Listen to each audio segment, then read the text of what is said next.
Bonsoir à tous. Avec l'équipe Vetinweb, on est heureux de vous accueillir pour cette nouvelle webconférence client. Ce soir, nous allons parler du soin et de l'hygiène bucco-dentaire chez le chien et chez le chat. Pourquoi est-ce essentiel? Et c'est le docteur vétérinaire Florian Boutouaille qui va nous expliquer tout ça, qui est spécialiste en dentisterie. Vous pourrez poser tout au long de la conférence vos questions dans l'onglet chat. Le docteur y répondra à l'issue de la conférence. Si les questions sont trop nombreuses, vous recevrez les réponses par mail dans les jours qui suivent cette conférence. Alors, je lui laisse toute la place et puis bonne conférence à tous.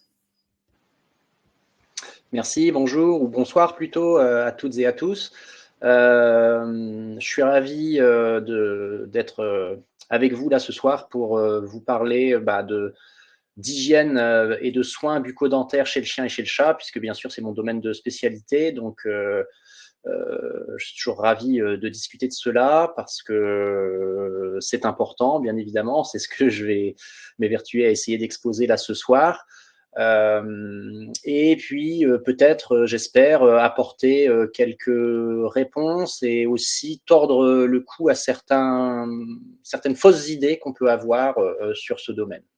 Avant de commencer, bien évidemment, je remercie Vetinweb pour l'invitation et l'opportunité de vous parler de cela. Donc, pour commencer, juste quelques petits rappels, on va dire, anatomiques de la bouche et de la dentition des chiens et des chats. Avec ici, vous voyez ce schéma représenté sur un crâne de chien qui vous montre en différentes couleurs les différentes dents du chien. Je vais préciser ça juste après. D'abord, une petite notion un peu sémantique, si je puis dire. Doit-on parler de bouche? Doit-on parler de gueule du chien? On doit parler de gueule du chien. Hein, ce n'est pas un mot impoli de parler de gueule du chien. La différence entre une bouche et une gueule, anatomiquement parlant, si on peut dire, c'est juste à l'endroit où se situe la commissure des lèvres, l'avancée plus ou moins vers l'avant de la commissure des lèvres. Donc nous, les humains, nous avons une commissure des lèvres très avancée et nous avons une bouche. Ce serait la même chose, par exemple, chez le cheval, qui a une commissure des lèvres très avancée à l'avant et le cheval a une bouche. Le chien et le chat, les carnivores d'une manière générale, et d'autres animaux ont une commissure des lèvres très à l'arrière. Et donc, dans ces cas-là, quand la commissure des lèvres est très à l'arrière, on parle de gueule. Et la particularité des animaux donc, qui ont une gueule, c'est de pouvoir ouvrir très grand cette gueule, cette bouche, cette gueule, donc, pour notamment l'appréhension de leur proie. Donc c'était quelque chose qui n'a pas une très grande importance en soi, mais c'est du vocabulaire, mais c'est, je trouve, intéressant de le rappeler. Donc la bouche du chien, comme c'est écrit là sur cette slide, elle est à l'intérieur, il va y avoir 42 dents chez le chien adulte.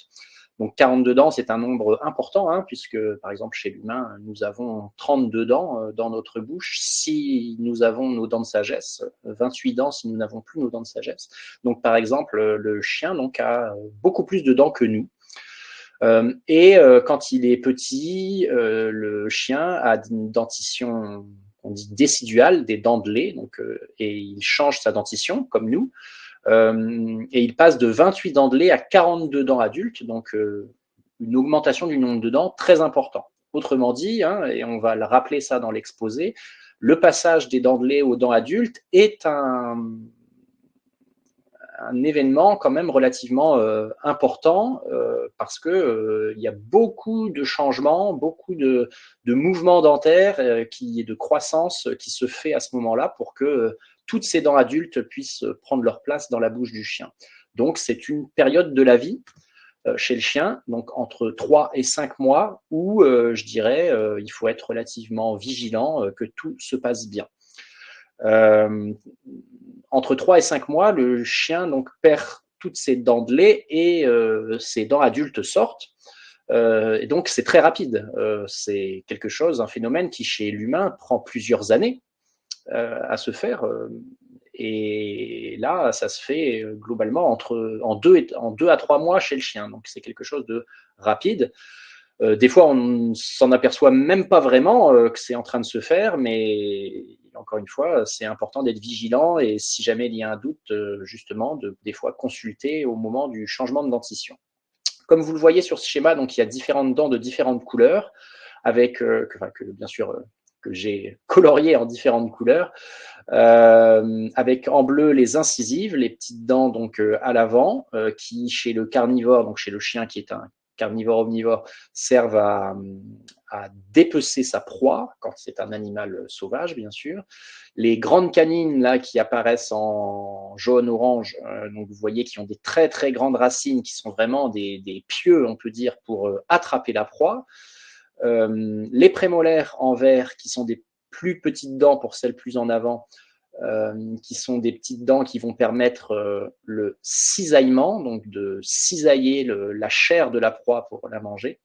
Et ensuite, en violet, les molaires, qui, hormis une grosse molaire là, sur la mâchoire inférieure qui va servir au cisaillement, les molaires plus à l'arrière sont plus petites.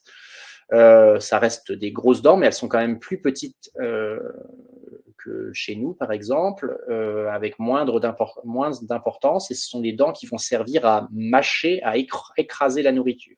Donc, autrement dit, le chien, qui est un carnivore, va très peu mâcher sa nourriture.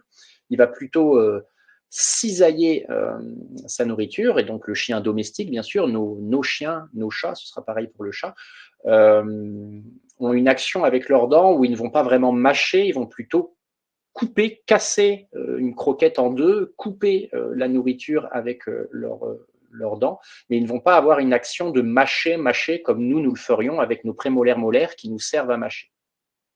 Et donc c'est important parce que, à considérer, parce que ça n'a pas le même fonction, les dents n'ont pas vraiment les mêmes fonctions que les nôtres, et donc les problèmes peuvent survenir de différentes manières, et l'action de différents produits sur ces dents va être aussi différente.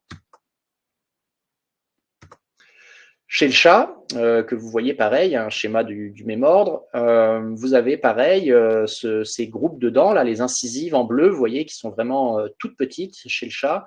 Les canines très importantes avec une grosse racine, pareil, qui sont vraiment un peu les poignards qui servent à attraper la proie. Les prémolaires en vert qui servent à cisailler. La molaire en bas, pareil, qui sert à cisailler. Et une toute petite molaire en haut, vraiment presque une dent vestigiale qui, fonctionnellement parlant, ne sert pas à grand-chose. Et donc, autrement dit, le chat est un carnivore strict et il ne mâche pas du tout sa nourriture, il ne broie pas sa nourriture. Vraiment, il n'a des dents qui ne servent uniquement qu'à cisailler, alors que le chien a une petite fonction de broyage, si on peut dire. Donc, pareil, le comportement du chat, le comportement alimentaire, le comportement avec ses dents du chat va être un petit peu différent de celui du chien. Il va y avoir moins de mâchouillement. Et il va avoir une manière d'attraper sa nourriture et de manger sa nourriture beaucoup plus rapide, notamment que le chien et que d'autres animaux. Donc là, c'était en guise de préambule un petit rappel quand même sur la dentition de deux espèces là qui nous intéressent, le chien et le chat. J'ai pas dit d'ailleurs le chat qui possède 30 dents lorsqu'il est adulte et 26 dents de lait. Le changement de dentition chez le chat se fait globalement au même âge que chez le chien, entre 3 et 5 mois. C'est très proche du chien pour cela. Nous, vétérinaires, le motif de consultation qui va être le plus fréquent va être quand même globalement des propriétaires d'animaux qui vont venir avec l'idée que leur animal a sans doute besoin d'un détartrage. Parce que le chien ou le chat, les propriétaires ont remarqué en regardant la bouche du chien qu'il y avait du tartre, le chien ou le chat avait mauvaise haleine, voire même que le chien ou le chat avait perdu une dent. Ça peut être ça les motifs de consultation, avec cette idée, cette fausse idée, je peux le dire dès le début, qu'un détartrage devrait résoudre les problèmes. Donc le détartrage, bien évidemment, il va avoir son importance. Il est important de détartrer les dents, mais je veux déjà, dès le début, prévenir un peu que dans la plupart des situations, il y a des soins peut-être un peu plus importants qu'un simple détartrage à réaliser. Alors là, je vous prends l'exemple un peu extrême, bien sûr, d'un petit Yorkshire là qui est présenté pour détartrage. Donc effectivement, ses dents sont bourrées de tartre là, quand on le voit. Mais vous avez sans doute peut-être déjà compris que vu l'aspect des gencives, vu l'aspect des dents, il va falloir plus qu'un détartrage pour soigner correctement ce chien, parce que là, les choses ont un peu trop, même beaucoup trop dégénéré, de manière trop importante, et les dents se sont complètement déchaussées. C'est une chose, mais elles ont aussi, en se déchaussant, elles ont détruit un peu les structures autour. Et si on regarde une radiographie dentaire de la mâchoire inférieure, donc la partie ici là que je vous montre avec la flèche, de sa mâchoire inférieure droite, eh bien, on s'aperçoit autour de la racine de la dent, vous voyez l'os de la mâchoire ici, ça apparaît beaucoup plus gris, beaucoup plus noir, a été lisé, donc abîmé par les infections qui se sont propagées le long des racines, et ça lui a même fragilisé énormément sa mâchoire. Donc ce chien, il a besoin de nombreuses extractions dentaires. Donc, même en l'occurrence, on a été obligé de lui extraire toutes les dents. Alors que les gens venaient avec leur chien dans l'idée qu'on allait le détartrer. Donc, bien sûr qu'il y a plein de tartres, mais là, ça a été bien plus qu'un détartrage. Ce tartre, qu'est-ce que c'est? Ce tartre, c'est la calcification de ce qu'on appelle la plaque dentaire. La plaque dentaire, c'est la cause du problème lors de maladies parodontales. La plaque dentaire, c'est un enduit bactérien, donc ce qu'on appelle un biofilm, qui vient se déposer à la surface des dents. Et c'est ce biofilm, donc cette glu en quelque sorte, qui se dépose à la surface des dents, qui au début est tout à fait microscopique. Avec le temps, il va se calcifier et en se calcifiant, ça va devenir du tartre. Donc le tartre, autrement dit, c'est du calcaire en quelque sorte. Donc c'est pas forcément le tartre qui est grave, qui est embêtant. Ce qui est embêtant, ce sont les bactéries qui vont avec, parce que ces bactéries, ce sont elles qui vont agresser les gencives, agresser les dents. Des bactéries, il y en a plein. Il y en a des centaines d'espèces. On ne connaît même pas toutes les espèces de bactéries qui sont présentes dans la bouche, que ce soit du chien ou de l'humain ou du chat. Il y a énormément d'espèces de bactéries différentes présentes dans la bouche, et elles vont être essentiellement, les bactéries qui sont présentes dans la bouche, en quantité la plus importante, elles vont être à la surface des dents sous la forme de plaques dentaires. Cette plaque dentaire, pour être un peu plus précis, pour comprendre ce qui se passe, c'est à la base des protéines, des glucides qui sont présents dans la salive, qui viennent se déposer à la surface des dents. Ça fait une sorte de petite trame, de pellicule, de trame à la surface des dents, dans laquelle il y a des bactéries certaines bactéries qui vont pouvoir se développer, donc des streptocoques, des actinomyces, qui vont se développer dans cette trame à la surface des dents. Ces bactéries, donc, elles vont coloniser ça et rester collées à la surface des dents. Et ça se fait en 6 à 8 heures. C'est-à-dire qu'on peut se nettoyer les dents, on peut détartrer un chien, il a les dents parfaitement propres. 6 à 8 heures plus tard, mais c'est pareil pour nous aussi, 6 à 8 heures plus tard, on a déjà ce biofilm avec des bactéries qui sont dedans, qui se sont redéposées à la surface des dents. Et ensuite, avec le temps qui avance, ces premières bactéries vont avoir la capacité d'attirer à elles d'autres bactéries, et on va avoir énormément de bactéries qui vont se développer en pas moins de 24 heures à la surface des dents, et on a ce qu'on appelle un biofilm organisé. Et ensuite, avec les jours qui passent, qui avancent, cachés dans ce biofilm, cachés sous les gencives, à l'abri de l'oxygène, on va avoir des bactéries dites anaérobies, donc c'est des bactéries qui arrivent à croître, à se développer sans oxygène. Et souvent, ces bactéries dites anaérobies, c'est les bactéries les plus, donc, qui grandissent sans oxygène, c'est les bactéries les plus méchantes, les plus pathogènes. Et donc là, ça va être certains types de bactéries anaérobies qui vont se développer et qui vont pouvoir abîmer les gencives et plus, si ça arrive, au sein de la cavité buccale. Petit détail aussi, ces bactéries anaérobies, souvent elles sécrètent des gaz malodorants, et ce sont ces bactéries et ces gaz malodorants sécrétés par ces bactéries qui sont à l'origine de la mauvaise haleine. Donc si le chien à mauvaise haleine. Dans 90% des cas, c'est un problème dentaire lié aux bactéries qui se développent à la surface de ces dents. Comme je vous ai dit, le tartre, c'est la calcification de tout ça. Donc le tartre en lui-même, il ne fait pas de mal, c'est juste la plaque dentaire qui se calcifie. En revanche, une fois qu'il s'est calcifié, le tartre, il fait des recoins, des zones où la plaque dentaire va encore plus facilement s'accumuler. Donc il va aggraver le problème en quelque sorte, mais à la base, ce n'est pas lui l'origine du problème. Et donc, ces bactéries, elles vont provoquer des maladies, essentiellement ce qu'on appelle la maladie parodontale. Donc, la maladie parodontale, c'est la maladie du parodonte. Le parodonte, c'est quoi? C'est les structures de soutien de la dent, c'est-à-dire que la dent, elle est accrochée dans la bouche, dans les mâchoires, par un ligament, elle s'accroche à la gencive et elle s'accroche aux alvéoles dentaires, donc à l'os alvéolaire qui tient les dents. Et donc, ce ligament, cet os alvéolaire, cette gencive, c'est ce qu'on appelle le parodonte, qui va être en contact avec les bactéries, là, comme vous voyez sur le schéma, et les bactéries vont agresser les gencives jusqu'à détruire les gencives, détruire l'os, et donc déchausser les dents. Et donc, c'est ça qu'on appelle la maladie parodontale. Est-ce que ces bactéries, elles vont faire des caries? Alors, chez l'être humain, oui, très souvent. Enfin, ça fait partie des maladies dentaires les plus fréquentes. Et effectivement, il y a certaines bactéries dans cette plaque dentaire qui ont la capacité d'aller, pour simplifier un peu les choses, d'aller creuser les dents et faire des caries dans les dents. Chez le chien, très rarement, parce qu'en fait, ces bactéries qui font les caries, qu'on appelle les bactéries cariogènes, sont très peu présentes dans la plaque dentaire du chien, parce que l'alimentation du chien ne s'y prête pas, parce que le pH aussi de la salive du chien, qui est plus basique que celui de la salive humaine, ne s'y prête pas non plus. Et l'environnement globalement de la bouche ne se prête pas au développement des bactéries cariogènes. Donc on a très peu de caries chez le chien. C'est quelque chose qu'on rencontre très peu. Éventuellement, parfois sur les dents, plutôt sur les dents du fond, les molaires du fond, on peut avoir des fois des caries qui se développent, mais ce n'est pas quelque chose qu'on voit souvent chez le chien. Chez le chat, les caries, on n'en voit jamais. On n'a jamais de caries chez le chat. Il n'y a pas de bactéries cariogènes qui vont faire ces caries chez le chat.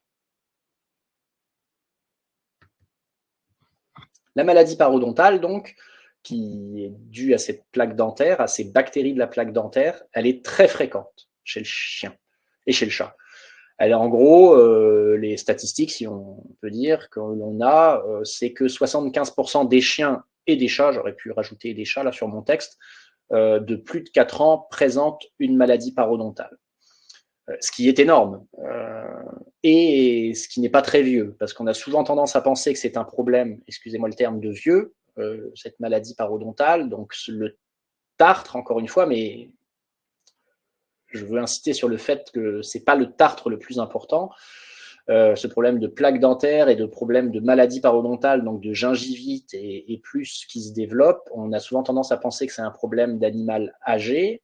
En fait, pas du tout. Ça se développe très précocement chez le chien et chez le chat, sans qu'il soit forcément âgé. Et puis, ça va se développer plus ou moins fort, plus ou moins vite, en fonction de chaque individu, chaque chien, chaque chat.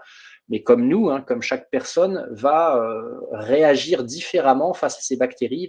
Les gencives, le parodonte va être capable de se défendre plus ou moins bien. Cette maladie parodontale peut se développer plus ou moins vite en fonction des animaux. Elle se développe particulièrement vite quand même chez les chiens de petite taille. Donc les petits formats, vraiment, les chiens de en gros moins de 10 kg, moins de 5 kg sont très sensibles quand même à la maladie parodontale. Donc vous voyez là sur la droite les différents stades en quelque sorte, avec en haut un chien sain, sans des gencives bien saines, des dents bien propres, sans maladie parodontale. Le premier stade ici avec du tartre qui commence à se développer, la gencive qui gonfle un petit peu, qui est un petit peu rouge par endroits, c'est le stade de gingivite. Donc c'est le premier stade de la maladie parodontale. Les gencives sont enflammées, elles peuvent être douloureuses. C'est un stade dit généralement réversible, c'est-à-dire que si on élimine la plaque dentaire, si on élimine le tartre, la gencive redeviendra normalement à l'état normal. Et ensuite, on passe au stade suivant, c'est-à-dire que ça continue de s'accumuler, la plaque dentaire, le tartre, les bactéries continuent d'agresser le parodonte et les gencives commencent à se détruire, le ligament autour de la dent également, l'os autour de la dent peut commencer à se liser, à se détruire. Donc on a ce qu'on appelle les dents qui se déchaussent, on parle de parodontite.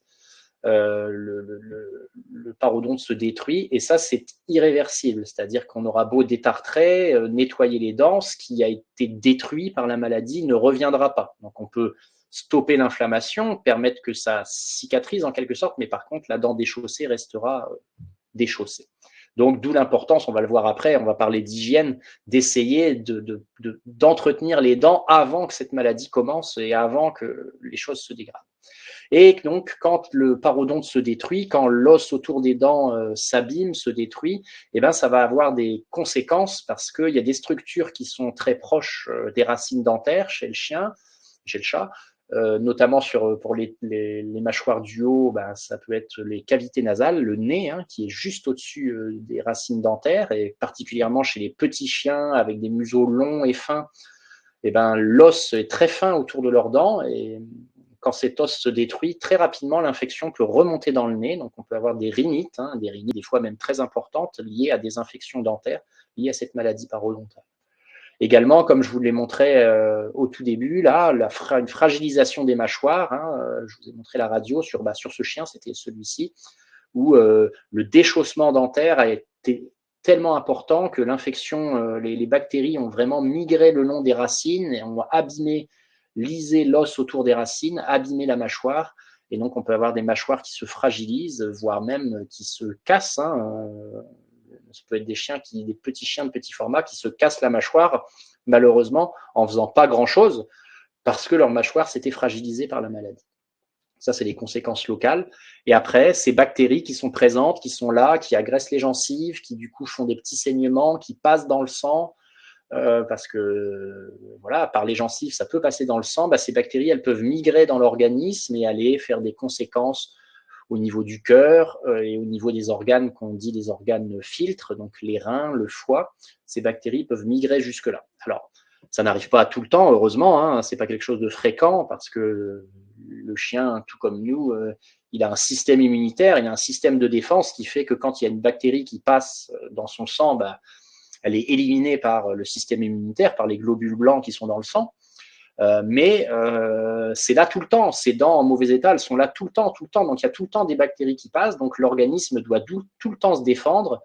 Et ça aussi, c'est nocif en quelque sorte. Et puis des fois, ça se défend moins bien parce que l'animal est âgé, fatigué, etc. Et ça peut avoir des conséquences, pour le coup, qui peuvent être graves.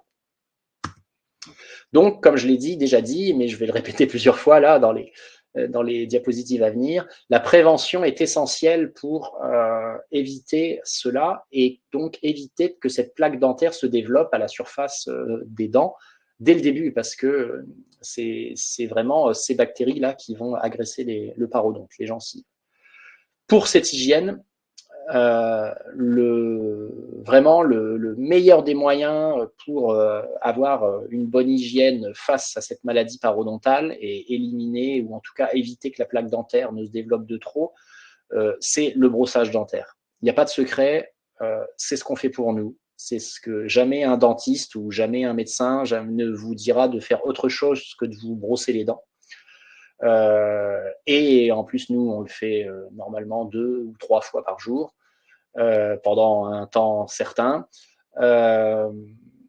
parce que c'est vraiment ça qui va aller nettoyer les dents, parce que, comme je vous ai expliqué, la plaque dentaire, c'est une sorte de glu un peu qui vient se déposer à la surface des dents, qui colle à la surface des dents, et il faut qu'il y ait un effet mécanique, il faut que les petits poils de la brosse à dents viennent frotter à la surface des dents pour désorganiser cette glu, ce biofilm-là dont je vous ai parlé, pour pouvoir l'éliminer. Et donc c'est pareil chez le chien, c'est pareil chez le chat, pour éliminer de manière la plus efficace possible le biofilm, la plaque dentaire, c'est le brossage dentaire qu'il sera. Alors c'est pas toujours facile, bien évidemment, de brosser les dents de l'animal, du chien, encore moins du chat, c'est même des fois impossible, mais le conseil, le meilleur des conseils, le meilleur des préventions, c'est ça.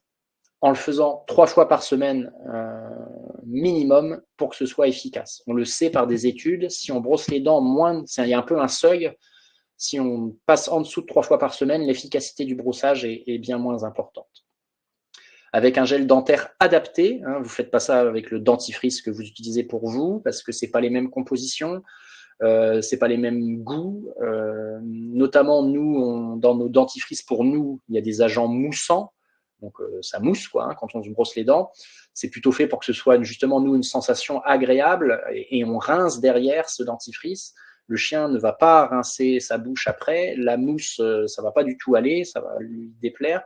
Donc, il faut utiliser des dentifrices vétérinaires, comme vous en voyez un ici, avec une brosse à dents à poils ultra souple, avec des poils vraiment souples pour ne pas que ça vienne blesser les gencives.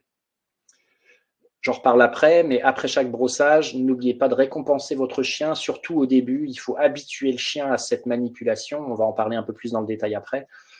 Et il faut le récompenser pour qu'il s'habitue de manière, ce qu'on appelle le renforcement positif, qu'il s'habitue à en quelque sorte un petit peu cette contrainte que vous allez lui imposer et que dans son esprit, ce ne soit pas une contrainte, justement. Il y a d'autres outils qui existent, on va en parler après, de tout ce qui va faire appel à la mastication, donc forcer le chien un peu ou le chat à croquer, à mastiquer avec des lamelles ou des barres à mâcher ou des croquettes dites à visée bucco-dentaire. Le but étant d'avoir un frottement sur les dents pour justement avoir un effet un peu comme le brossage de nettoyage de dents.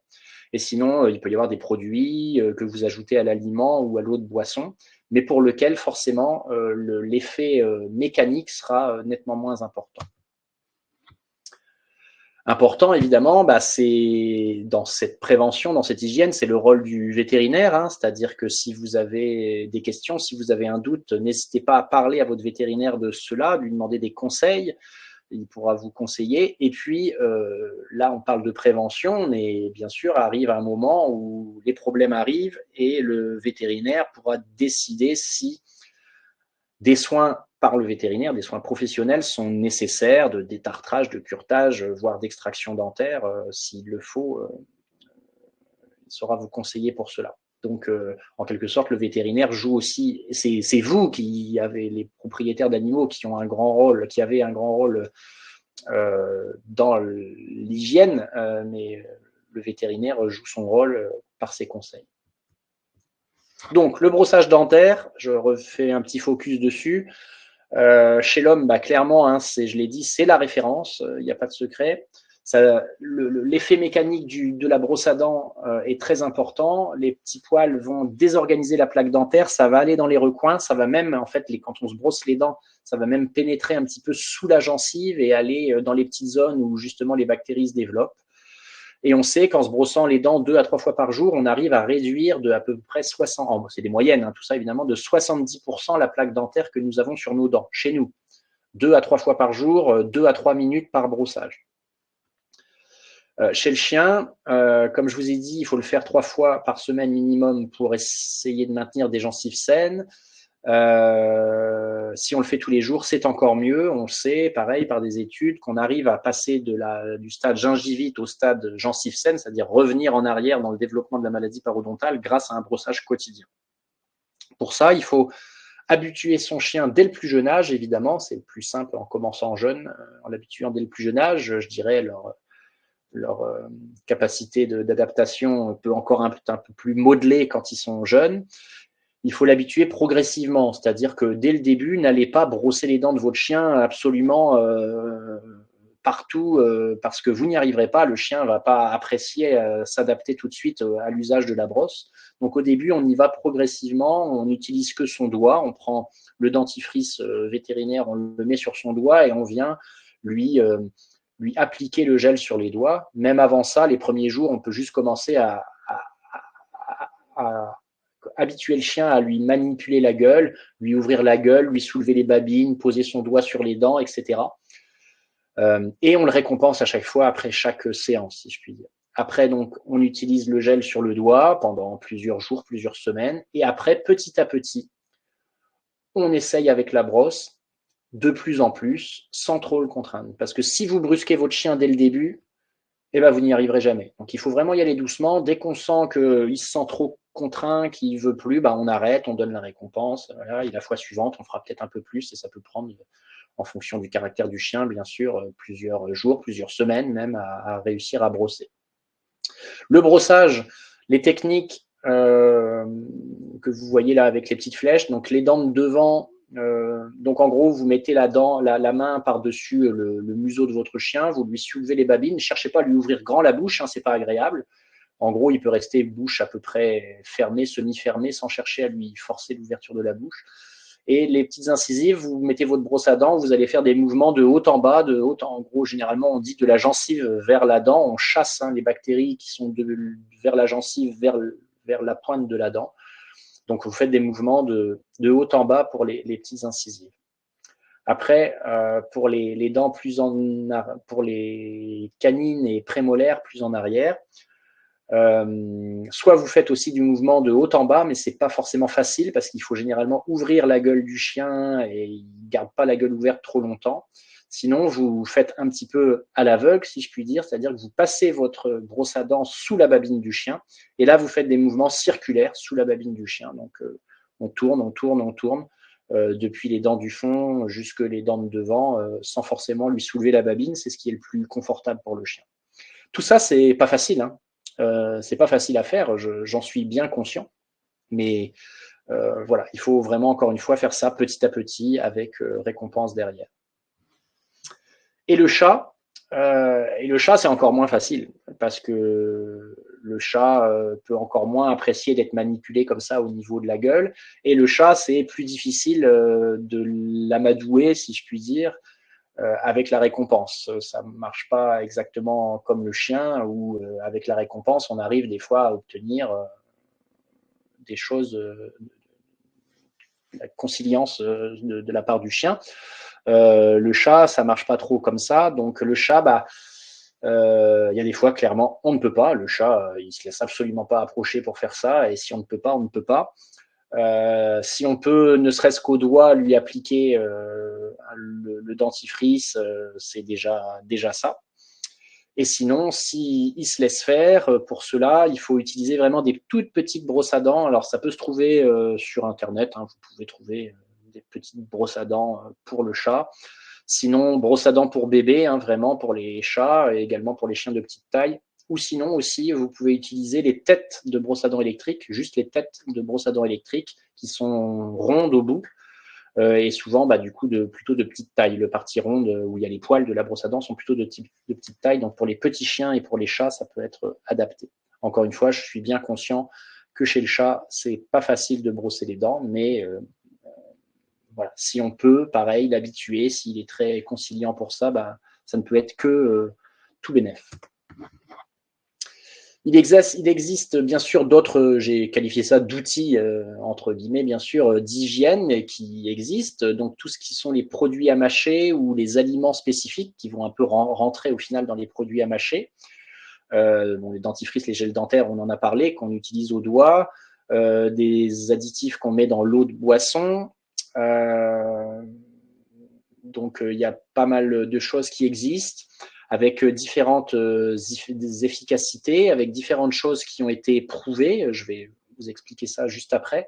Je fais juste un petit focus ici sur ça, là, ce que vous voyez que j'ai entouré, ce qu'on appelle le label VOHC.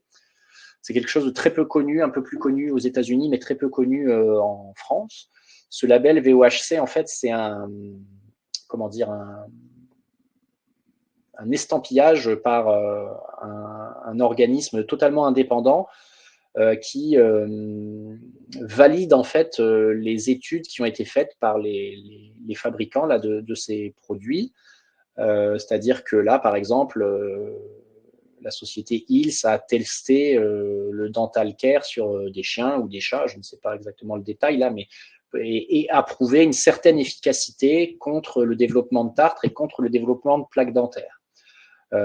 Et en fait, ce VOHC, c'est un comité qui contrôle en quelque sorte ce qui a été dit, ce qui a été étudié, et qui dit oui, l'étude a été bien faite, les statistiques, ce qui a été étudié, c'est bien fait, et les résultats qui sont donnés sont valables, sont valides. Il n'y a pas d'arnaque, en quelque sorte, si on peut dire. Et donc, alors ça ne veut pas dire que le produit est forcément beaucoup plus efficace qu'un autre, mais ça veut juste dire qu'il y a du sérieux derrière, quoi, qu'il y a un gage scientifique derrière.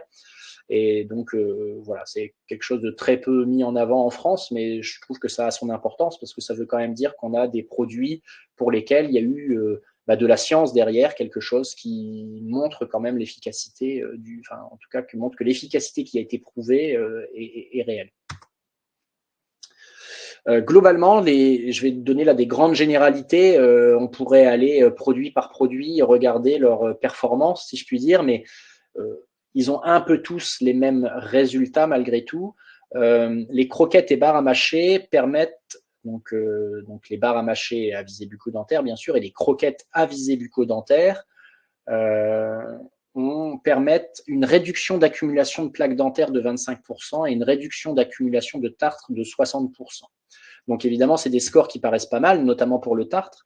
J'insiste quand même sur le fait que c'est une réduction d'accumulation. Donc je m'explique. Ça ne veut pas dire que si vous donnez une barre à mâcher à votre chien un jour, il va avoir 25% de plaques dentaires en moins. Ça veut pas dire ça. Ça veut dire qu'il va continuer d'accumuler de la plaque dentaire, donc il en aura toujours plus le lendemain, mais il en aura 25% de moins que s'il n'avait pas eu la barre à mâcher. D'accord ? Et pareil pour le tartre. Ça veut dire que si vous donnez une barre à mâcher ou si vous donnez des croquettes à visée bucco-dentaire à votre chien, il ne va pas avoir 60% de tartre en moins. Il va avoir du tartre qui va continuer de s'accumuler, mais 60% de moins que s'il n'avait pas eu la croquette. J'espère que c'est assez clair ce que j'explique là. Tout ça pour dire que ces produits, ils ont une efficacité qui est, enfin, pour ceux pour lesquels ça a été prouvé, pour ceux pour lesquels ça a été étudié. Ils ont une efficacité, mais il ne faut pas attendre de ces produits que ça va, par exemple, détartrer votre chien. C'est pas en donnant des barres à mâcher que le chien va faire disparaître son tartre. C'est pas en donnant une barre à mâcher que la gingivite qui est présente va disparaître. Alors peut-être qu'elle va moins vite progresser, mais ça ne va pas avoir un effet de traitement. Et évidemment, ils doivent être mâchés pour être efficaces. Si vous donnez une barre à mâcher à votre chien, mais qu'il l'engloutit en 3 secondes, cling, cling, croqué en deux, avalé, ça n'a pas d'intérêt. C'est là, vous lui avez donné une gâterie, une récompense. Il faut que ce soit mâchouillé pour que ce soit efficace. Donc, il y a différentes marques, différents modèles. Il y a des chiens qui préfèrent certaines que d'autres, qui mâchouillent certaines plus que d'autres. Et donc, il faut favoriser excusez-moi le terme, ce mâchouillage, voilà, qui n'est pas forcément inné. Hein, je vous ai expliqué, le chien ne mâche très peu sa nourriture. Par contre, il a l'habitude quand même de rogner. Donc, en revanche, le chat, mâche très peu. Donc, les barres à mâcher, ça ne va pas forcément fonctionner chez le chat parce qu'il ne va pas avoir ce mâchouillage comme là le chien. En revanche, les croquettes à visée bucco-dentaire chez le chat, comme sur le schéma en dessous, vont avoir un effet, un intérêt, parce que ce sont des croquettes généralement de grande taille qui, du coup, doivent être croquées pour être englouties et qui ont une texture qui va être quand même un peu plus collante, façon de parler, c'est pas collant, hein, mais plus favoriser le contact avec la dent et donc le frottement en quelque sorte pour le nettoyage des dents. Après, vous avez tous les produits qui sont à ajouter dans l'eau. Donc, c'est des produits qui vont plus avoir un effet de rinçage et ils ne vont pas avoir l'effet mécanique. Donc, globalement, quand même un peu moins efficace que tout ce qui fait appel à la mécanique de mâcher. Et ces produits, il faut bien penser qu'ils vont être mis dans l'eau, qu'ils vont être avalés. Donc, ne pas dépasser la dose, en quelque sorte, qui est préconisée par le fabricant, parce que évidemment, les composés qu'il y a dedans, on ne peut pas en donner de manière des quantités indéfinies. Donc, d'une manière générale, ces produits-là sont moins efficaces que le brossage. Donc, il faut vraiment préconiser le brossage si on le peut, mais il y a des fois où c'est pas possible de brosser les dents. Donc, si on ne peut pas brosser les dents, on peut bien sûr se rabattre sur ça. Ce sont des bons compléments. il faut quand même essayer de privilégier les produits pour lesquels on a une efficacité qui est prouvée. Il faut bien être conscient que ça ne va pas résoudre les problèmes. Ça va aider à l'entretien, à l'hygiène, mais ça ne va pas résoudre les problèmes. D'accord ? Moi, j'ai déjà eu très souvent des propriétaires qui me disent « mais mon chien a des problèmes de dents, j'ai beau lui donner des barres à mâcher, j'ai beau mettre des produits dans son eau, il a toujours les problèmes. » Bah oui, les problèmes sont là, on ne les effacera pas avec ça. D'où, évidemment, après, dans l'intérêt des soins par le vétérinaire. Il faut bien comprendre que l'hygiène, elle est primordiale, mais elle ne prévient pas tous les problèmes. C'est-à-dire que vous allez vous-même vous brosser les dents régulièrement, mais ça doit vous arriver d'avoir des problèmes de dents. Donc le chien peut prendre des barres à mâcher, ça ne va pas l'empêcher d'avoir des problèmes de dents. Donc peut-être qu'il en aura moins vite, moins souvent. Même en lui brossant les dents, il en aura moins, c'est sûr, beaucoup moins, et moins rapidement, mais ça n'empêche pas tous les problèmes. Et donc, il faut des contrôles réguliers par le vétérinaire lors de la visite vaccinale. Mais lorsqu'il y a quelque chose qui attire l'attention, il a mauvaise haleine, par exemple, l'haleine vraiment évolue mal, des difficultés pour manger et que sais-je, évidemment, des problèmes, un saignement, des choses qui s'écoulent de la bouche, bah, il faut consulter son vétérinaire. Et alors, le vétérinaire fera un examen complet de la bouche avant de la soigner. Et là, c'est un point important. Il faut bien être conscient que pour bien regarder les dents du chien, partout, comme ici, avec des petits instruments, aller vérifier que sous la gencive, il n'y ait pas de déchaussement, aller faire des radios des dents, etc. Pour faire cet examen complet, vraiment soigneux des dents, il faut qu'il soit réalisé sous anesthésie générale. Donc, bien sûr que si le chien ou le chat est gentil, on va pouvoir lui ouvrir la bouche, on va pouvoir regarder et voir des zones qui ne vont pas, ou qui vont ou qui ne vont pas. Mais toujours, il faudra une anesthésie générale pour bien pouvoir regarder les dents une par une précisément. Et ensuite, faire des soins de détartrage, de polissage des dents quand il y a du tartre, quand il y a des zones à cureter, il y a des poches, des déchaussements qui commencent à se faire. Il va falloir aller gratter sous la gencive pour éliminer ces tartres et bactéries. Et des extractions dentaires quand c'est nécessaire. Quand c'est nécessaire, c'est nécessaire. Voilà, il ne faut pas s'effrayer des extractions dentaires. Malheureusement, si la dent s'est dégradée, il vaut mieux l'extraire que de laisser l'infection continuer de se propager en quelque sorte, enfin de progresser, parce que ça va faire mal au chien ou au chat, parce que ça va en plus peut-être faire qu'il y ait plus de bactéries qui vont aussi peut-être dégrader les dents d'à côté, etc. Donc, si votre vétérinaire vous annonce qu'il y a des extractions dentaires à réaliser, bah, évidemment, c'est pas super, mais c'est nécessaire et que c'est le bien-être du chien. On n'extrait pas des dents pour le plaisir. Dans tout ce qui peut être de l'hygiène bucco-dentaire, qu'est-ce qu'il faut éviter ? Il faut éviter tout ce que j'appelle les fausses bonnes idées, tout ce qui, on se dit, je vais donner des choses pour que mon chien mâchouille, grignote, se fasse les dents dessus. Il faut éviter tout ce qui est dur. Tout ce qui est dur, les os, les vrais os, qui sont très durs, les bois de serre, sont des choses sur lesquelles les chiens peuvent se casser les dents. Moi, je vois régulièrement des chiens qui se cassent les dents sur du bois de serre. Donc, clairement, c'est une fausse bonne idée, le bois de serre. Tous les plastiques durs, très durs.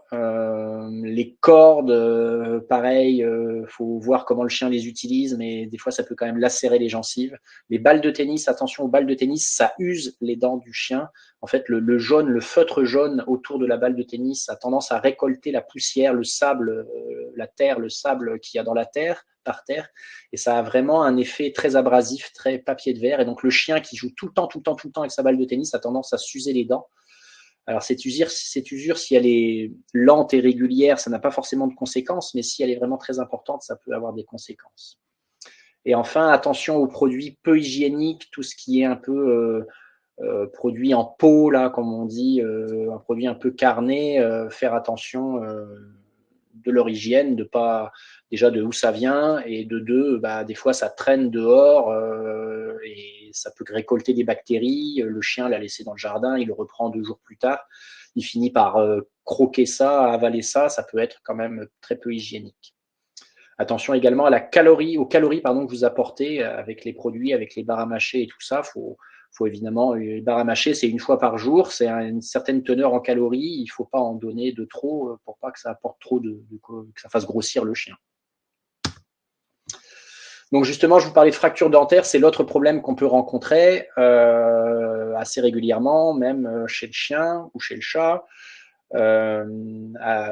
Soit parce qu'il y a eu un choc, soit parce que le chien s'est cassé la dent sur quelque chose de dur.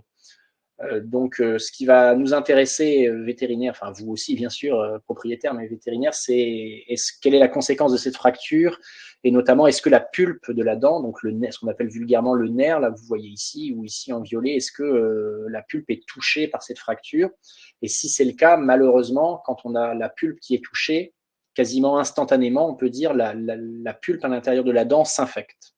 Et cette infection qui rentre à l'intérieur de la dent, eh bien, un jour ou l'autre, plus ou moins rapidement, il n'y a pas de normes, il n'y a pas de règles, elle va faire une infection ici à la base de la dent, ce qu'on appelle l'abcès dentaire. Soit ça fait une infection très aiguë, très forte, très aiguë, et c'est la rage de dents, hein.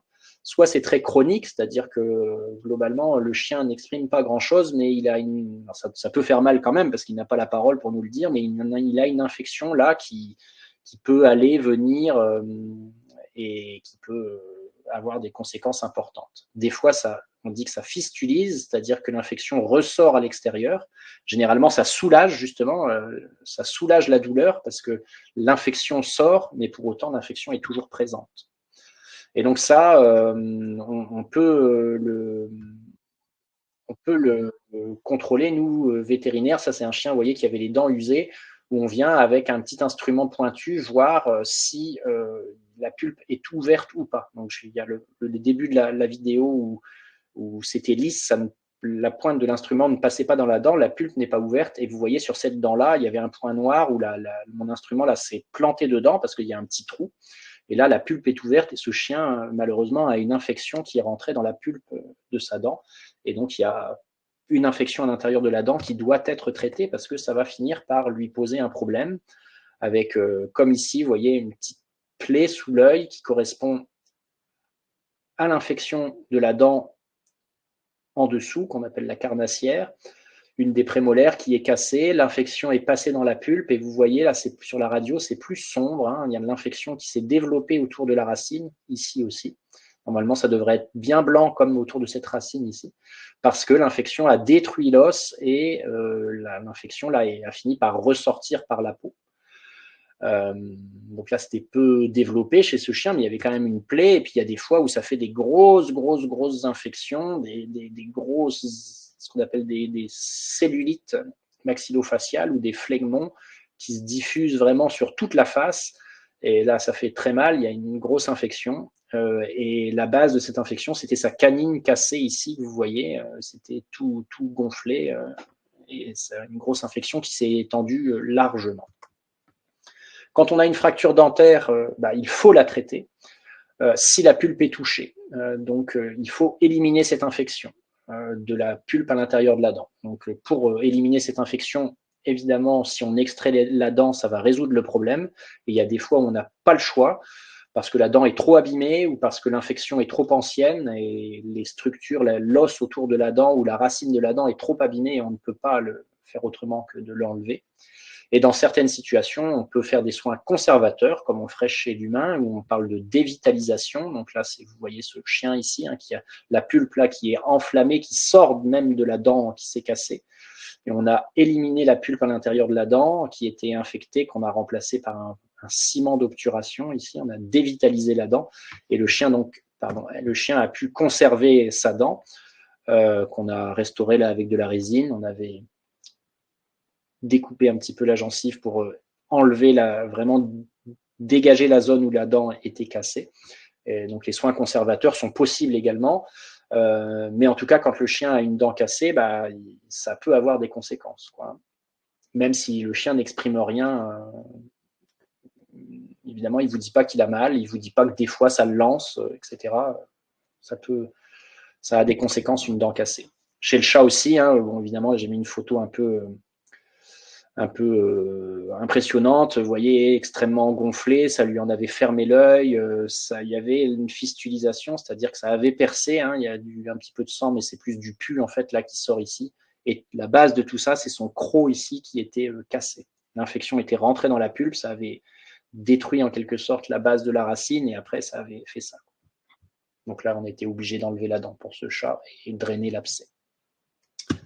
Très rapidement, parce que je ne suis pas en avance sur le timing, je parle justement de la transition avec le chat, de deux pathologies bucco-dentaires chez le chat très fréquentes, on va dire. La gingivostomatite chronique féline, c'est le terme qu'on emploie. Donc là, c'est plus seulement un problème de maladie parodontale, c'est un problème donc problème de gencives rouges ou de gencives enflammées. C'est vraiment un problème d'inflammation de la bouche, de stomatite, d'inflammation de la bouche.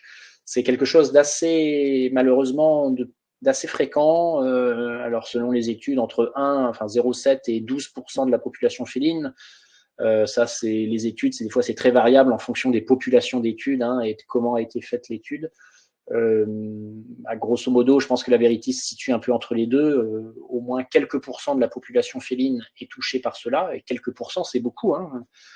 Il n'y a pas d'âge vraiment, ça peut toucher aussi bien des jeunes chats adultes que des chats plus âgés. Et on a en gros un ensemble de problèmes, de symptômes. Donc, c'est des chats qui ont très mal à la bouche, qui de ce fait ont des difficultés à s'alimenter, voire même qui deviennent anorexiques du fait de la douleur qu'ils ont dans leur bouche. Donc, ils perdent du poids, ils salivent beaucoup, ils ont très mauvaise haleine, ils ont du mal à faire leur toilette, leur poil n'est pas beau parce qu'ils ne font pas leur toilette, parce qu'ils ne s'alimentent pas bien. C'est vraiment un des chats qui perdent en état parce que vraiment, ils sont très douloureux, très inconfortables. Et ils ont des inflammations partout dans la bouche. Donc, au niveau de leurs gencives et au niveau des muqueuses de la bouche en face des dents et des muqueuses au fond de la bouche, en gros à la jonction avec la gorge. On appelle ça une stomatite caudale. Donc, caudale, c'est vers l'arrière, ça veut dire vers l'arrière. Cette inflammation qui se généralise de partout. Et c'est très clairement la galère et très difficile à traiter parce que on commence toujours au début par donner des antibiotiques, des anti-inflammatoires, ça aide, ça va mieux, mais quand le chat présente vraiment cette gingivostomatite chronique qui se met en place, eh bien ça revient, c'est-à-dire que ça devient chronique et ça devient très, très embêtant à gérer.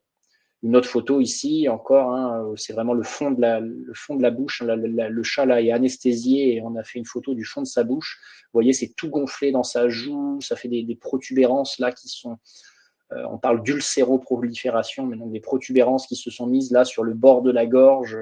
C'est très, très gênant pour le chat. Et en fait, ce problème, c'est plusieurs problèmes en même temps dans la bouche du chat. C'est en premier, si on peut dire, un dysfonctionnement immunitaire. L'immunité de la bouche du chat ne fonctionne plus bien et tous les problèmes s'accumulent. Premier de ces problème de virus, il y a un virus qu'on appelle le calicivirus qui vient se développer, se présenter dans la bouche du chat et le chat n'arrive pas à s'en débarrasser. Ce calicivirus, il est très fréquent dans la bouche d'un chat. Dans la bouche des chats, les chats, ça se propage très facilement, mais normalement, le chat guérit tout seul de ce virus. Et là, comme son immunité ne fonctionne pas bien au niveau de sa bouche, le virus s'installe. En plus de ce virus, on a la maladie parodontale dont on a parlé avant, la plaque dentaire qui est là, qui est présente, et comme ça ne se défend pas bien, la plaque dentaire prend encore plus de conséquences, encore plus de gingivite, encore plus de parodonte, de maladies parodontales, donc de dents qui se déchaussent et d'infections dentaires qui se mettent en place. Et également un phénomène de résorption dentaire, c'est-à-dire on va le voir juste après, de trous qui se creusent un peu dans les dents, les dents qui perdent leur structure et qui génèrent de la douleur. Donc on a tout ça mis ensemble qui fait une mauvaise colle et qui fait que la bouche ne répond plus de rien en quelque sorte. Donc comme je vous ai dit, c'est difficile à traiter et le traitement maintenant qui fait vraiment consensus de cette stomatite, c'est d'aller faire des extractions dentaires nombreuses parce qu'en faisant des extractions dentaires nombreuses, on va éliminer énormément de bactéries puisqu'en fait on va éliminer toutes les bactéries de la plaque dentaire présentes à leur surface. On va éliminer des douleurs dentaires s'il y en a, on va éliminer des dents qui présentent des résorptions dentaires s'il y en a, et en enlevant beaucoup de dents, voire toutes les dents du chat, on arrive à soulager le système immunitaire qui peut mieux cicatriser en quelque sorte, qui peut mieux faire que la bouche cicatrise et aussi lutter contre le calicivirus. Alors, ce n'est pas du 100% de réussite, c'est-à-dire que les extractions dentaires, des fois, fonctionnent très très bien. En gros, c'est 60% des cas où on a des très bons résultats aux extractions dentaires. Et on a malheureusement des chats pour lesquels ça fonctionne moins bien, donc partiellement, voire même des fois pas du tout. Et il faut continuer de donner d'autres médicaments, etc. Mais bon, voilà, c'est une maladie qui est présente chez le chat et dont je voulais faire un petit focus ce soir également. Et enfin, très rapidement, les résorptions dentaires, c'est quelque chose de très spécifique chez le chat. Ce sont en gros des cavités qui se creusent dans les dents. Ce ne sont pas des caries, hein, c'est pas la même chose que des caries. Et ces cavités qui se creusent dans les dents vont très rapidement se combler, en quelque sorte, être comblées par un tissu inflammatoire, comme vous voyez ici et ici. Et donc, c'est douloureux à la fois par la dent qui est creusée et à la fois par ce tissu inflammatoire. Grosso modo, on a 30% des chats qui sont touchés par ça. Soit c'est lié à de l'inflammation, c'est-à-dire de la maladie parodontale, les gencives sont enflammées et l'inflammation fait les trous dans les dents, si je veux parler un peu simplement. Soit ça peut être lié aussi des fois à un défaut d'utilisation des dents par le chat, c'est-à-dire qu'il n'utilise pas suffisamment ses dents, et comme il n'utilise pas suffisamment ses dents, elles finissent un peu par dégénérer et se détruire. Mais on ne sait pas exactement l'origine de ça. Pour ça, c'est très important de faire des examens, si le chat pardon, a mal aux dents, de faire des examens sous anesthésie avec des petits instruments et aussi de faire des radios dentaires qui nous permettent de voir ces résorptions. Là, comme vous voyez, là, ça fait un trou dans la dent qu'on voit sur la radio de ces dents de chat. Le traitement de ces résorptions dentaires, il n'y a pas d'autre choix, c'est l'extraction dentaire. Si on veut conserver la dent, ça ne fera que évoluer. C'est pas comme une carie, ça ne peut pas se réparer comme une carie. Une carie, c'est des bactéries qui creusent la dent, on peut nettoyer, le dentiste peut nettoyer la carie et combler le trou. Là, ça ne marche pas parce qu'en fait, c'est un phénomène qui vient plus un peu de l'extérieur de la dent et malheureusement, ça ne fera que progresser. Par contre, les extractions sont salvatrices, c'est-à-dire que ça va guérir le problème. Il y a plein d'autres motifs de consultation en dentisterie, des dents de lait qui persistent. Je vous ai expliqué tout à l'heure, entre 3 et 5 mois, la dentition change. Si après 5 mois, enfin on va dire 6 mois, après 6 mois, le chien a encore des dents de lait, il faut vraiment s'interroger et voir avec votre vétérinaire s'il n'y a pas nécessité de les enlever. Les problèmes de malocclusion, donc par exemple ici, la dent de lait a persisté, mais la dent, les deux dents adultes ne se croisent pas bien. Donc c'est ce qu'on appelle une malocclusion, c'est-à-dire que les dents se placent mal. Ici, pareil, une dent qui s'était mal placée, qui a fait qu'avec l'âge avançant, le tartre s'est développé et la maladie parodontale s'est développée. Des tumeurs ou des kystes, bien malheureusement, qui peuvent survenir. Ici, c'est un kyste. Et 3 petits points, il y a plein d'autres choses qui peuvent survenir dans la bouche. Hein. Je ne peux pas tout parler de tout là ce soir, évidemment. Donc en conclusion, les problèmes bucco-dentaires sont variés. Il n'y a pas que le tartre, hein, j'insiste beaucoup sur ça. Le tartre, c'est certes la partie visible, mais en dessous du tartre, il peut y avoir des problèmes. Et il peut y avoir aussi des problèmes sans avoir beaucoup de tartre. Hein, parce que, encore une fois, les bactéries peuvent enflammer les gencives sans qu'il y ait forcément du tartre. Importance de la prévention, donc j'en ai parlé, le brossage, vraiment le meilleur des outils. Et il y a d'autres outils qui existent, les croquettes à visée bucco-dentaire, les barres à mâcher, les produits qu'on peut ajouter sur l'aliment ou sur l'eau, qui vont avoir moins d'efficacité, mais qui n'auront pas zéro efficacité. Donc, il faut en être conscient que c'est pas le plus efficace, mais ça a quand même une efficacité et son rôle. Le rôle du vétérinaire, bien sûr, s'il y a un doute, s'il faut demander conseil à son vétérinaire, aux consultations vaccinales, mais aussi certains vétérinaires développent ça, ce qu'on appelle la consultation pubertaire, donc un peu entre le premier vaccin et le deuxième vaccin en quelque sorte. Enfin, le premier vaccin quand le chiot ou le chaton est tout petit et le premier rappel à 1 an, la consultation pubertaire au moment de la puberté. Globalement, c'est cet âge-là que je vous disais un peu charnière du changement de dentition de l'ordre de 5 mois, quoi, 6 mois. Donc, là aussi, c'est un moment important où le vétérinaire pourra regarder les dents. Et enfin, tout ne se résume pas au détartrage. Le détartrage, évidemment, il est très important. Le vétérinaire doit détartrer les dents du chien, mais il n'y a pas que le détartrage. Il y a également aller regarder s'il y a des problèmes un peu plus enfouis qui nécessitent des curetages, des extractions dentaires, des restaurations dentaires après éventuellement qui sont possibles. Voilà, j'en ai terminé et je vous remercie pour votre attention. J'ai peut-être été un petit peu plus long que prévu parce que j'ai l'heure est écoulée, mais je suis tout à fait disponible encore quelques instants pour répondre à vos questions. Merci Florian. En effet, on a quelques questions.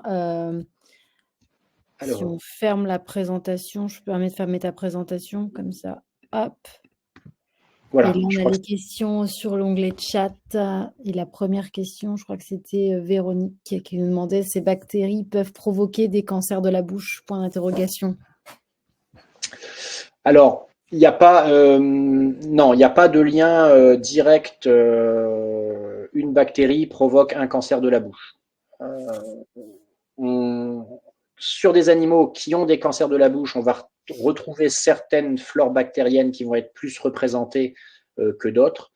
Mais une bactérie, un chien qui n'a pas de cancer de la bouche, si on retrouve une bactérie, certaines bactéries particulières dans sa bouche, ça ne va pas forcément provoquer le cancer. Donc, il n'y a pas de lien direct. Lucien qui nous dit, est-ce que les bois de serre sont bons pour éviter le tartre? Alors, les bois de serre, moi, j'en ai parlé dans la présentation, et c'est bien d'en reparler là. Je vois énormément de chiens qui se sont cassés les dents sur des bois de serre, notamment les dents du fond, ce qu'on appelle les carnassières, avec lesquelles ils rognent. C'est trop dur en fait pour leurs dents, et un chien un peu fougueux qui va fort dessus peut se casser les dents. Donc, pour répondre à la question, le chien qui rogne beaucoup son bois de serre, oui, ça va avoir une action sur le nettoyage des dents, ça va avoir un effet un peu mécanique de nettoyage des dents, mais c'est trop dur, il risque de se casser les dents. Donc, il vaut mieux l'éviter. Il vaut mieux privilégier les choses qui ont quand même la capacité de se ramollir, donc globalement tout ce qui est barre à mâcher. Après, tout ce qui peut être aussi ce qu'on appelle vulgairement les os en peau de buffle. Alors, c'est pas de la peau de buffle en vrai, hein, mais qui vont se ramollir. Alors là, sur ces os en peau de buffle, attention à l'hygiène, il ne faut pas que ça traînasse n'importe où et que ça récolte des bactéries, il faut qu'il soit changé régulièrement, mais au moins ça a la capacité de se ramollir et ce ne sera pas assez dur pour casser les dents, si on le voit dans ce sens-là. Il y a Sylvie qui dit, doit-on brosser les dents du chat également? Alors les dents du chat, ce serait mieux si on y arrive. Donc pareil, comme je l'ai dit dans la présentation, le chat c'est difficile de lui brosser les dents parce que il faut qu'il l'accepte, quoi. C'est par rapport au chien, c'est un petit peu plus difficile de l'amadouer par la récompense ou autre. Mais si on arrive à brosser les dents du chat, donc là il faut vraiment faire preuve de patience. Et puis si le chat a un caractère vraiment sympa, conciliant pour ça, oui, le brossage dentaire chez le chat a tout son intérêt. Hein. Et vraiment, moi, je le vois hein, chez mes patients et avec les propriétaires, les gens qui se sont mis à brosser les dents de leur animal, que ce soit le chien ou le chat, c'est quand même plus souvent le chien, hein, clairement, on voit des résultats très nets. Hein. C'est-à-dire quand on passe de 0 brossage à un brossage régulier, on a des très bons résultats. Alors je prends un peu au hasard. Est-ce recommandé qu'un chat cardiaque sous athénolol subisse une anesthésie générale pour vérifier les dents? Elle en a besoin, mais la balance bénéfice-risque n'est pas évidente. Alors là, c'est des questions très difficiles à répondre comme ça directement sans voir le cas du chat directement. S'il a un problème cardiaque, il faut qu'il ait un examen cardiaque par le vétérinaire, peut-être une échographie du cœur, et en fonction de cette échographie du cœur, savoir si l'anesthésie est à risque, très à risque, et après faire, comme vous le dites, la balance bénéfice-risque. Difficile de répondre directement.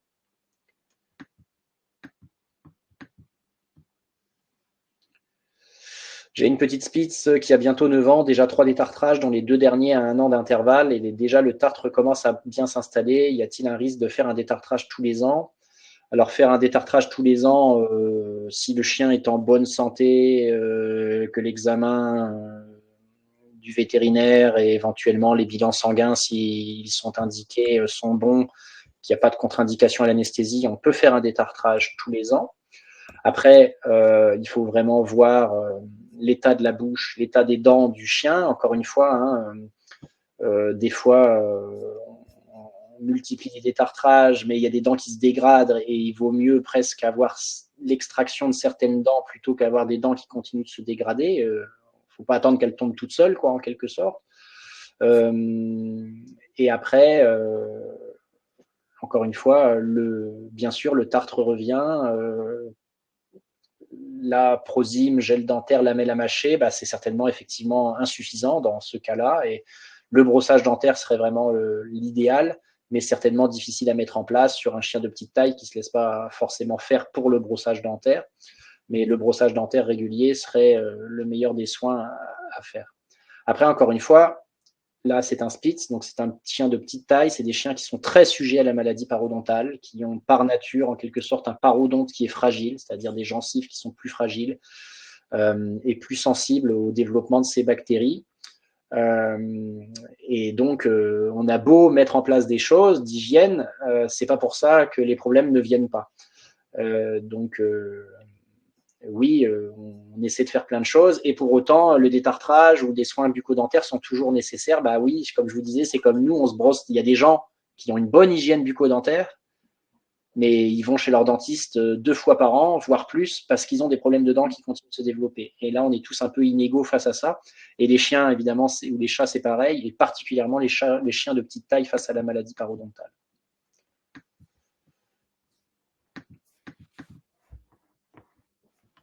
Est-ce qu'une nourriture sans céréales pour le chien diminue la plaque dentaire et les risques associés?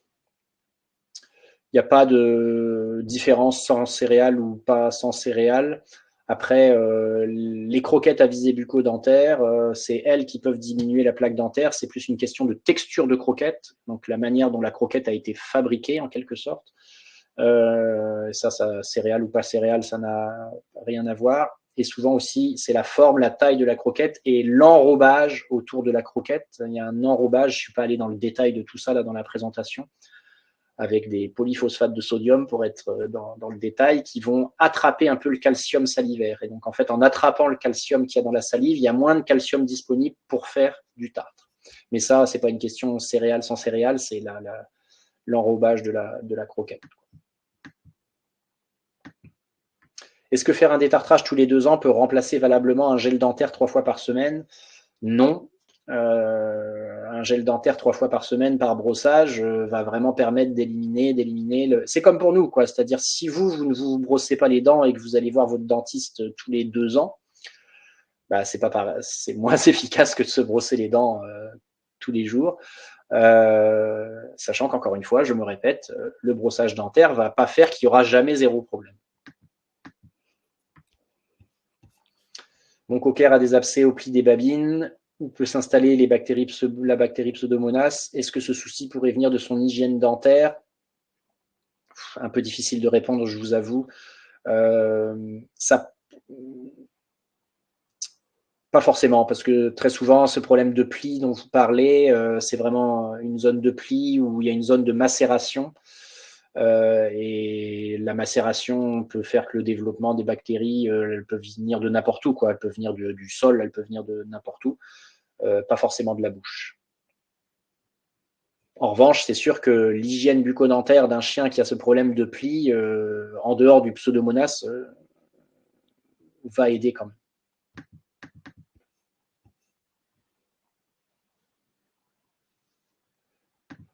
J'arrive à brosser les dents de ma petite chatte qui va avoir 2 ans, mais elle adore déchiqueter des petits bouts de carton. Cela lui nettoie-t-il les dents?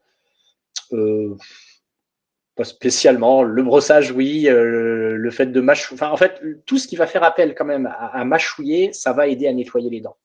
Donc, voilà. Après, bien sûr, attention, il ne faut pas qu'elle avale du carton. Hein. Donc, ça ne peut que aider, mais bon, c'est votre brossage qui est le plus efficace, c'est sûr.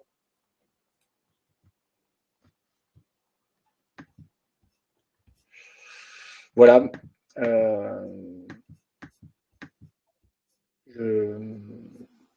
Là, y a-t-il une prédisposition génétique aux problèmes dentaires chez les chats et chiens?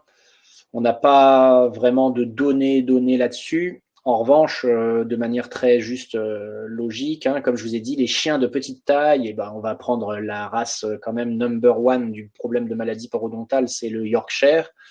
Clairement, il doit y avoir quand même une prédisposition génétique en quelque sorte chez le Yorkshire à avoir un parodonte plus fragile. Donc le parodonte, encore une fois, c'est les structures de soutien de la dent. Donc oui, il y a une notion de génétique. Et puis les chiens de plus petite taille sont plus sensibles à ça, et il y a de la génétique dans tout ça, quoi. Donc, en quelque sorte, oui, forcément. Voilà, je pense que, enfin, je peux prendre encore une minute ou deux pour répondre à des questions, mais On avait un petit peu au début qu'on a passé. Est-ce que l'alimentation peut être responsable des plaques et bactéries de Véronique, par exemple? Non, l'alimentation, non, n'a pas. Enfin, si évidemment l'alimentation est extrêmement malsaine, avec justement l'alimentation avariée qui va apporter des bactéries, bon, oui, ça peut être nocif, mais à plus d'un titre, pas que pour les dents. Mais il n'y a pas vraiment une alimentation qui va être responsable de plaques dentaires ou autres. On sait, pareil, par les études, que un animal, pardon, qui va être nourri avec un aliment dit sec, donc type croquette, va quand même avoir un peu moins de développement de plaques dentaires, parce que le fait de devoir croquer, mâcher, encore une fois, il ne mâche pas trop, mais plutôt croquer les croquettes ou l'aliment dur, va provoquer un nettoyage naturel des dents que ne fera pas l'alimentation humide. Donc, c'est à privilégier du côté bucco-dentaire. Donc, voilà. Mais après, il n'y a pas un aliment qui va être plus nocif qu'un autre. Très bien. J'avais peut-être pas regardé les questions du début, effectivement. Oui, il y avait Sandrine. Y a-t-il des risques si la gencive saigne lors d'un brossage, même avec une brosse souple? Alors, évidemment, si ça saigne, il ne faut pas brosser comme un malade dessus. Mais si ça saigne, c'est que la gencive est inflammée, qu'il y a des bactéries et qu'il faut justement faire de l'hygiène. Donc, je dirais, ça veut dire, en tout cas, ça veut surtout pas dire qu'il faut arrêter de brosser cette zone-là. Donc, il faut bien sûr être modéré dans l'approche, mais et ne pas plus brosser que nécessaire, mais en tout cas ne pas se dire tiens, la gencive saigne, je vais arrêter de brosser parce que ça le fait saigner. Bah oui, mais si vous arrêtez de brosser, vous arrêtez de nettoyer, donc ça va s'enflammer de plus et ça va saigner encore plus en quelque sorte. Donc en quelque sorte le saignement, c'est presque un mal pour un bien. Ça veut dire qu'en allant brosser, on fait un petit peu saigner, c'est pas forcément trop grave, quoi. Voilà, donc faut continuer. On prend une dernière question et après on répondra aux autres questions par mail. Vous inquiétez pas, vous aurez une réponse par écrite. Anne, est-ce qu'une gingivite est considérée comme une infection et comment savoir si notre chien souffre? Alors, est-ce que c'est une infection? Non, alors une gingivite, c'est une inflammation, c'est pas une infection. Ça veut dire qu'il y a quand même des bactéries présentes à la surface des dents qui agressent la gencive, mais on n'est pas encore au stade infection. En revanche, si ces bactéries progressent en dessous de la gencive et commencent à faire ce qu'on appelle une poche et commencent à déchausser les dents, là on est au stade parodontite et là on est au stade infection. Comme ça, en regardant extérieurement, vous voyez que la gencive est rouge, mais vous ne pouvez pas, ou le vétérinaire, on voit que la gencive est rouge, mais on ne peut pas forcément savoir s'il y a des poches en dessous ou pas, si l'infection est là ou pas. Ça, on ne peut le savoir que sous anesthésie, en regardant avec des instruments, voire même en faisant des radios. Donc voilà, la gingivite n'est pas forcément une infection, mais ça peut être le début d'un signe qu'il y en a une en dessous de la gencive qui se prépare. Et je ne sais pas quelle était la fin de la question. C'était est-ce qu'il en souffre? Alors, est-ce qu'il en souffre? C'est toujours évidemment difficile de répondre parce que le chat ou le chien pardon, n'a pas la parole. Mais à partir du moment où il y a une inflammation, il y a forcément au moins un inconfort et une douleur plus ou moins importante. Donc ça, c'est pareil, l'évaluation du vétérinaire où on va venir toucher, regarder, est-ce que le chien est sensible quand on vient toucher les gencives. Et puis après, vraiment, s'il y a des signes décrits par le propriétaire, des signes qui peuvent être des signes de douleur, c'est-à-dire que le chien, il mange plus d'un côté que de l'autre. Quand il mange ses croquettes ou des choses un peu dures, on voit qu'il a tendance un peu à s'arrêter, à faire un peu des mouvements de gueule, des petits comme ça, des petits signes comme ça qui peuvent être signes de douleur. Et après, il y a la douleur, quand elle est vraiment là, il n'y a plus de doute, c'est que vraiment il a des grosses difficultés à manger ou qu'il exprime la douleur. Voilà. Très bien, je vois qu'il y a encore de nombreuses questions. Ne vous inquiétez pas, on y répondra. En tout cas, c'est un sujet qui suscite beaucoup d'intérêt. Merci encore, Florian, pour cette passionnante présentation. Vous recevrez, je vois que les gens posent la question, vous allez recevoir automatiquement le lien du replay. Et ensuite, dans les jours à venir, vous recevrez un autre mail de notre part avec les réponses aux questions, de nouveaux liens du replay. Et puis aussi, certains ont posé des questions sur des marques, des produits recommandés. Vous aurez un peu des exemples de produits recommandés que les vétérinaires conseillent pour les dents. Donc encore merci à tous pour votre attention. Je vous souhaite une belle soirée et puis on se retrouve très prochainement pour une nouvelle webconférence. Encore merci au Dr Boutouaille pour cette conférence. Bonne soirée à vous. Merci, au revoir.